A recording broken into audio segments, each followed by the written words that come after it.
All right, I took the screws out of it, I think.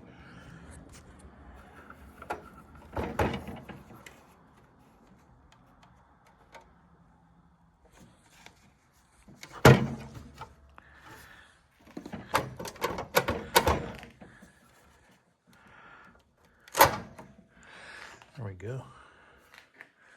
I just want to take this cover off here out in the garage because if it's inundated with mouse nests or something, I don't want to deal with it inside, which it does not look like it's too bad. I see no mousy nests in there. Somebody has had it apart, obviously. I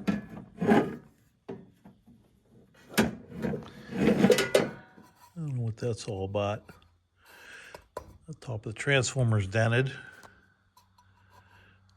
Looks like, I don't know if somebody dropped it or changed out the transformer or what, but you can see a dent right there too.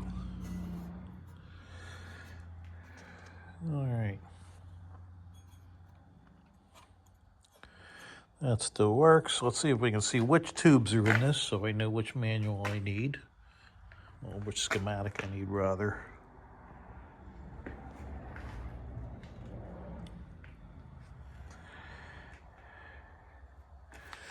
Looks like I can't see them on anything.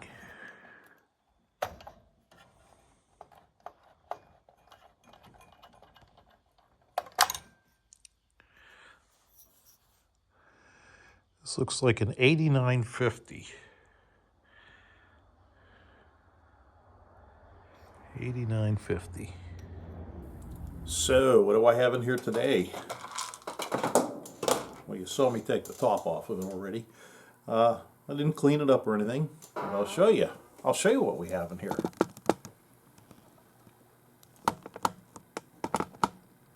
Oh, so on Tim Time projects today, we're going to look at the Skipper 300 by Palomar. The little bit of research I did on it is it's pretty much a 10 meter amplifier, you know, for use in 28 megahertz, but I think this was a pretty hot commodity for CBers that like to get down into the 27, and I believe this could easily handle that. So, we'll take a look at it. I'll tilt it up so you can see inside. This one looks to be complete. And I'll tilt it up here. A little bit there. I don't want to tilt it on the front cover. I can see some things that are a little bit scary. Not scary. Let me get you a better view here.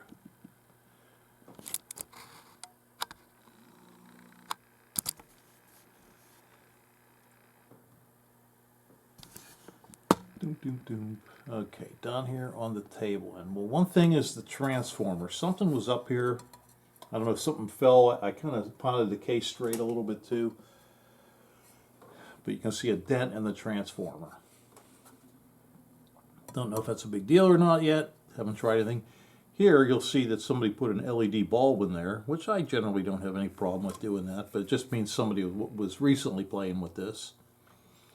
The fan looks nice. I mean, it really doesn't look like there's a lot of miles on this thing. So we can check and see if the transformer works. And I can see a couple old style capacitors in here. Well, at least one anyhow. Can you see? You can't quite see that. There's a way I guess you might have been able to. Right here, a little bit of rust on the case, but doesn't look that bad. But of course, we'll take the bottom off and see what that looks like. I do see a fuse here. Let's take a look at it and see. Nowhere, I don't see anywhere on here where it tells me the rating of the fuse. I don't know what happened there. Oh, Oh, here we go. Let me zoom you back out again so you can see what I'm looking at. I've never seen one of these amps, so I don't know if things like this are factory. This is tuned for maximum output. Looks like maybe a load capacitor, antenna from the transmitter to the antenna, ground connection. Let's take a look at the fuse. Oh my goodness. I mean, I don't know what we should have in here, but that looks like about a 20 amp or a 30 amp fuse. Let me see. Goodness gracious. Let's see. 25. It's a 25 amp fuse. I'm kind of assuming this shouldn't have a 25 amp fuse. Okay, well, while I don't see a parts list, I do see the schematic, and it lists a 10 amp fuse. Should be in there. So let me go get something like that right now. Don't think we need that unless we'll be welding.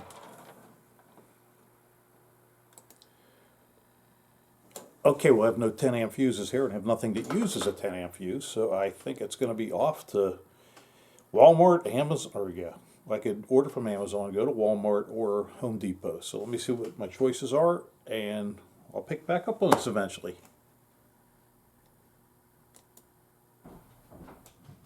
Okay, I want to take the bottom off here too. I mean, just make sure there's nothing that's going to make us explode when I power this up. I see a couple dents here and here. Looks like the thing was kind of dropped. I can straighten those out. Put this with my box O screws.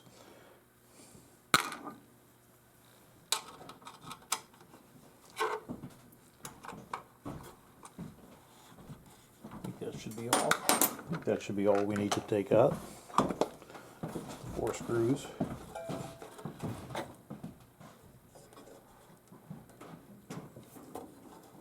There we go.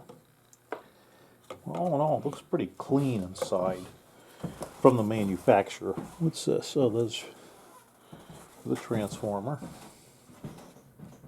Oh, there's a spider in there. It's not a black widow.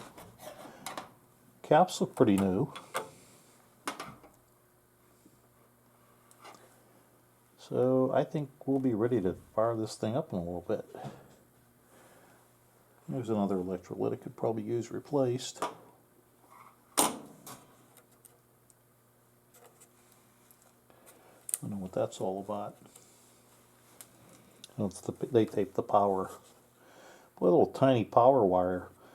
Figure that 25 amp fuse, and then look how tiny this wire is. Could probably handle about 3 amps. Well, better handle more than that, because the replacement's a 10 amp fuse. That works, that works, that works, that works, that works. The load's a little, well, no, it works. Alright. Everything seems to work, so we'll be ready soon.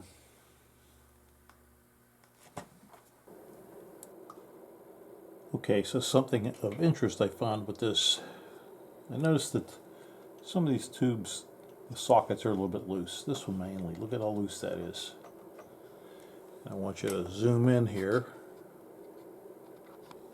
Yeah, they're zoom in. One of these days.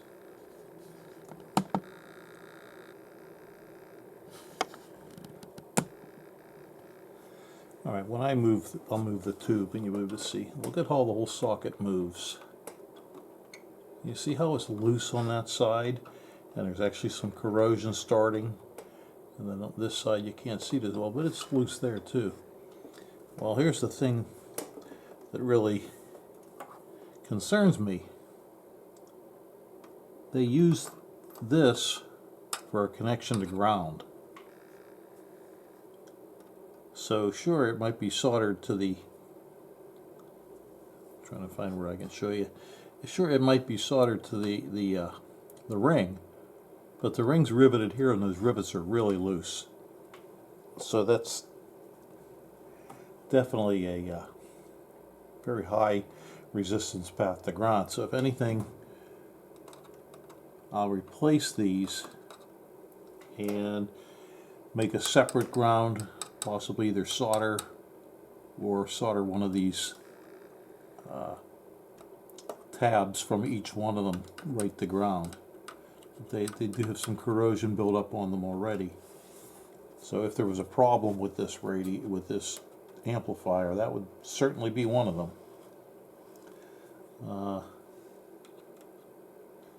Still haven't found out why they would have put a 9 million amp fuse in it, but keep poking around here. I think I'm going to fire it up just to make sure that that it does fire up.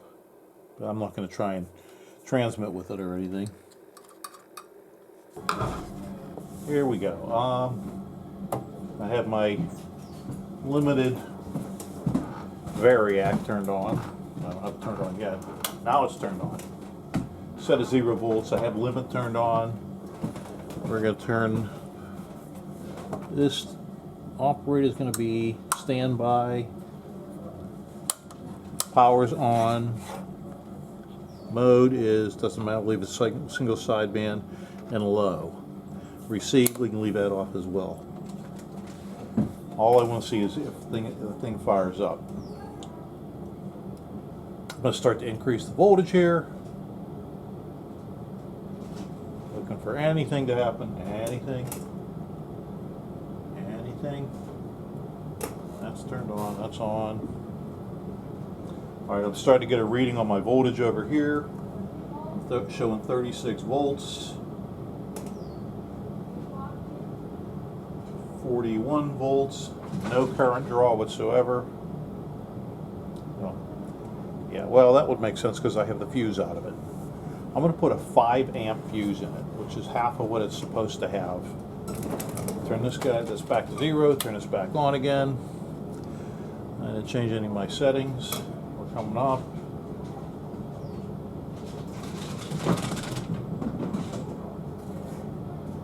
Alright, we're at 35 volts. At looks like almost half an amp. I can see a light coming on. You can probably see it as well.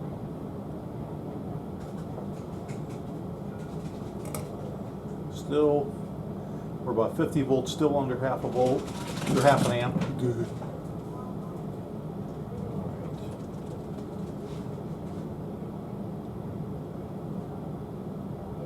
Alright, I am at 70 volts, but at 115 volts, we're at 0.68 amps.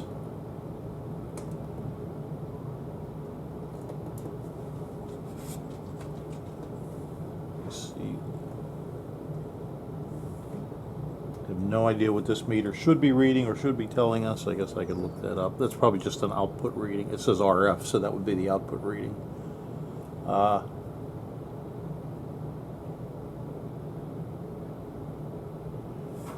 If I turn the receive amp on, that we turn another amp on. That didn't really change anything.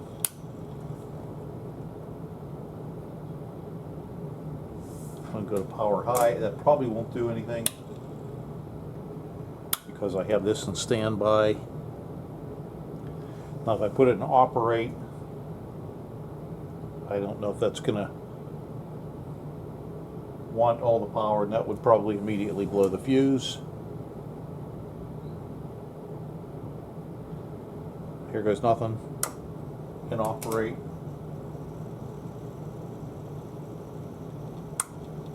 Didn't make any difference. Power on, off. We know that switch works. Alright, so the thing's coming to life. I don't know if it would work or not, but enough that I think we can press on now. I can see the vacuum tubes. I see the red in them. Let's see if I can turn some lights off if you'd see them.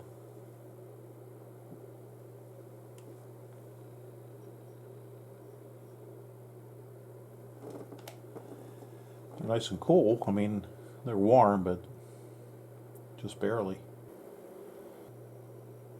So I'm going to shut it back off, and I'm going to turn off the, actually I'll take the voltage down, I'll turn off the limiter. So now there's no limit, so these light bulbs will not come on. We're at 36, 48, 65 volts, 75 volts,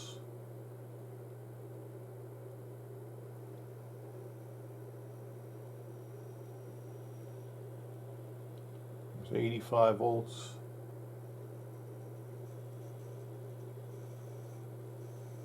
all right, the fan's spinning, definitely spinning a lot faster. The tubes are a lot redder. We're up at 93. Here's 99. It's taking 1.28 amps. I can hear some humming coming. I can hear some humming.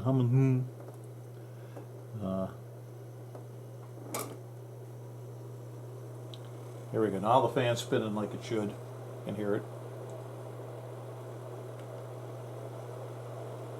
That's at about 110 volts. It takes almost 2 amps, 1.75.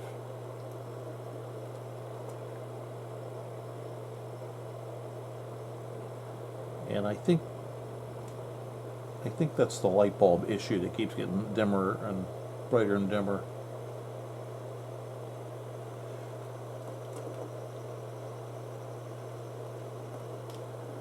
It says the fan looks like it takes 0.24 amps on 115 volts.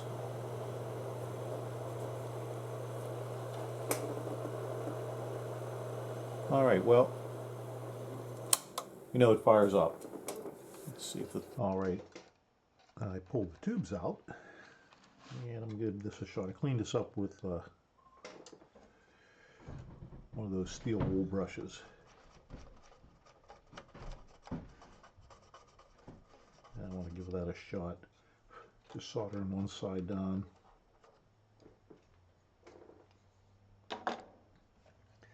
We'll look at some other components in here. I was reading a little bit about this amp, and one thing I did find out, it uses the same tubes, those 8950s or 98, whatever. Let me see.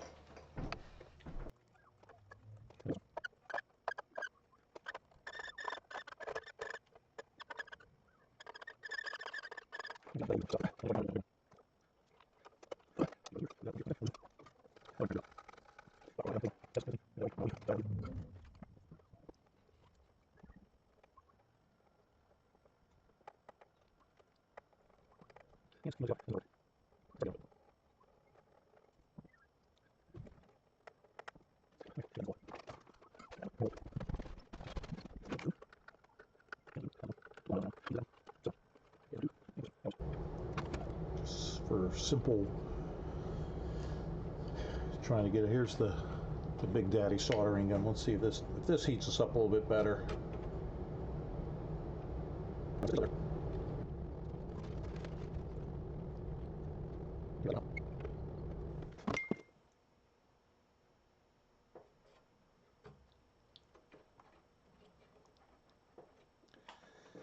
There we go.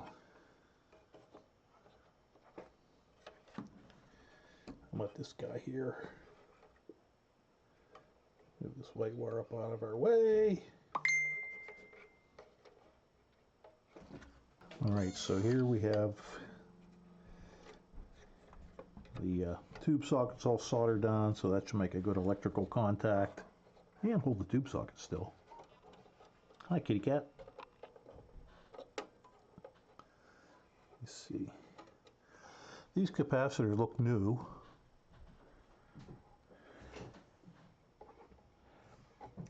It doesn't look like there's a lot of miles on this amplifier. Now I noticed when I turned the preamp on for the input, the current draw didn't go up at all, and I don't think I heard the relay click. So we can always look at that. That should be this switch right here. Looks like 2 gray wires go up and up through the conduit, click right here. Click, click, click. All right, so some things I did notice here I'm going to want to change around is the fuse is on one side of the transformer input, and the switch is on the other side. So I want to put them in series on the hot side.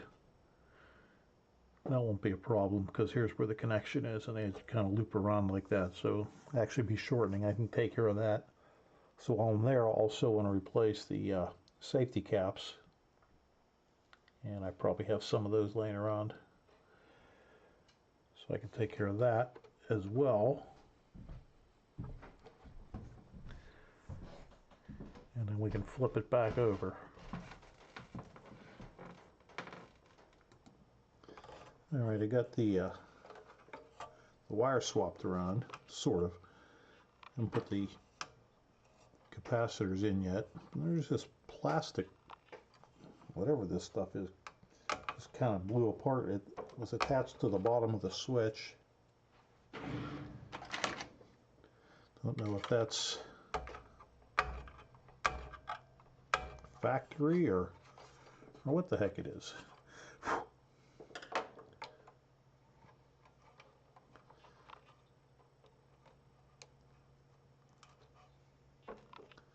All right, so now I'm going to put the new wire on the switch here, and I'll put some heat shrink on it. Hopefully that'll take the place of that, whatever that was. I guess it sits so close to the case bottom in there.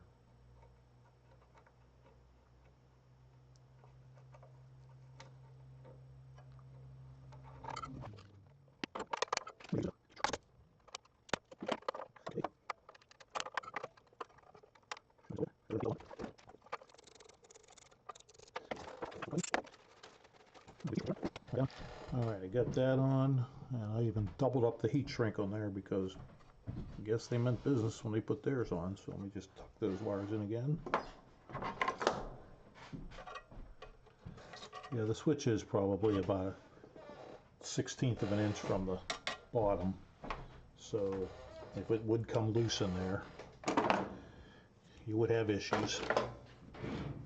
Alright, so that's all put back on. Let me see if I have some capacitors now.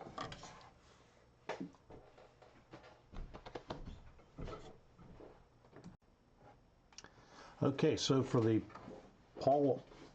Palomar Skipper 300, I replaced the power supply diodes because they had two different kind, and I just wasn't sure what they were. So I put in, they called for 1N4005s, I think. I put in 1N4007s because I had a ton of them. So I put those in here and here, here and here, and while I was in there I kind of cleaned up some of the solder job on the capacitors that were here and fixed this, the broken insulator. What else? The capacitors are new, and I don't know if there was something that occurred that maybe fried the capacitors, and I think these diodes down here were the old ones. The ones up here seem to be the original ones. I got this done. All the tube housings are soldered down. I don't remember if I covered that already. And I also changed the wiring so that the power comes in. The line wire that comes in is the hot, goes through the fuse, out of the fuse, over to the power switch. Let's see if I can zoom you out a little bit so you can see the power switch. Yeah, but then you lose everything else. All right, anyhow, it comes out of the fuse, goes to the power switch, from the power switch to the primary of the transformer, and then the common wire right here, it goes to the primary, the transformer. And I'm waiting on, and they actually came in the mail today, I just didn't bring them down here yet. I'm waiting on two safety caps to put here. I took the old capacitors, they just had regular high voltage caps in, and I took those out and got two safety caps to replace those. Once I do that, I'm going to be ready to fire it back up. We'll put the tubes in, fire it back up, and see what it does. I'm not convinced that the preamp for the audio works, but we'll find out about for the input signal works, and we'll see if it has any output at all. So stay tuned. Okay, so I replaced the two safety caps with two Y caps, and let's see, ran all the wires here. Did you ever hear of a gimmick capacitor? Or at least see it written on the schematic and it says gimmick, and it has, sometimes we'll have the capacitor ID but say gimmick. Well, this is it. If it decides to focus here. Come on. There we go. It's just generally two pieces of wire twisted together, so by definition, yeah, it's a capacitor. It's two conductors separated by an insulator, but I don't know how you can really get to the value. But if you ever hear the gimmick capacitor and you're looking for it, that's what it is. Look for two wires that are just rubbed together or tied together that don't really go anywhere. All right, so I think we're ready to give this thing another spin and see what it does. So I'll bring it up first on the variac in case, because I did have a lot of the stuff out here over here. And if it passes that muster, then we're going to try and put some RF to it and see what happens. All right. Put it in standby and key it and see what we get.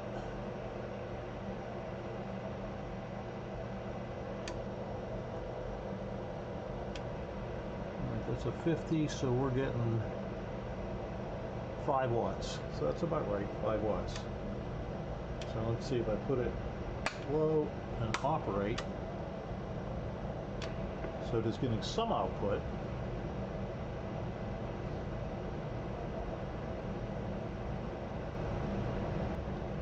Back to low.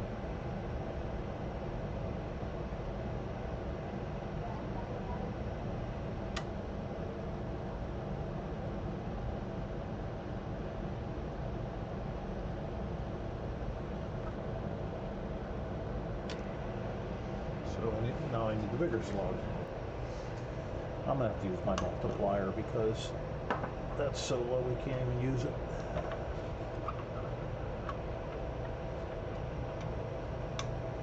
think this one's times 2. Let's see. So let's go. Here we go.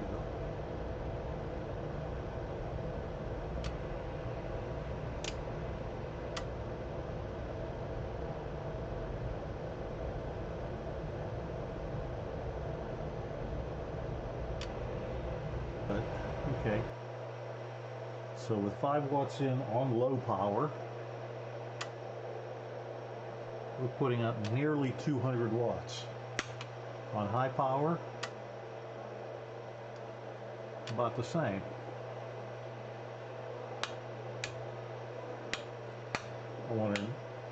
If the switch is not working, I'll have to follow up with that. I don't hear, if it's a relay, I don't hear it clicking.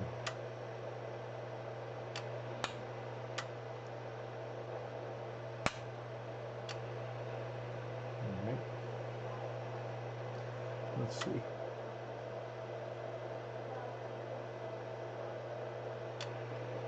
Looks like you have to adjust that again too.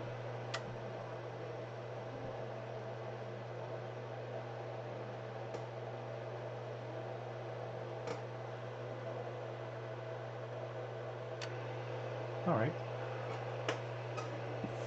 So we're getting 250 about out of it. It's saying, oh yeah, 275 to 300 in high, and 50 to 100 in low. I'm getting about the same high or low.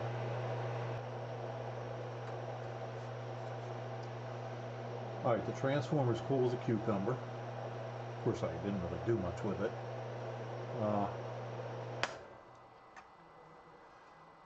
It's putting out probably about what it should. So I want to take a look and see why what the story is with the RF amplifier, the receive amp, and maybe even take a look at the high-low switch and see why it doesn't make much difference whether it's on high or low.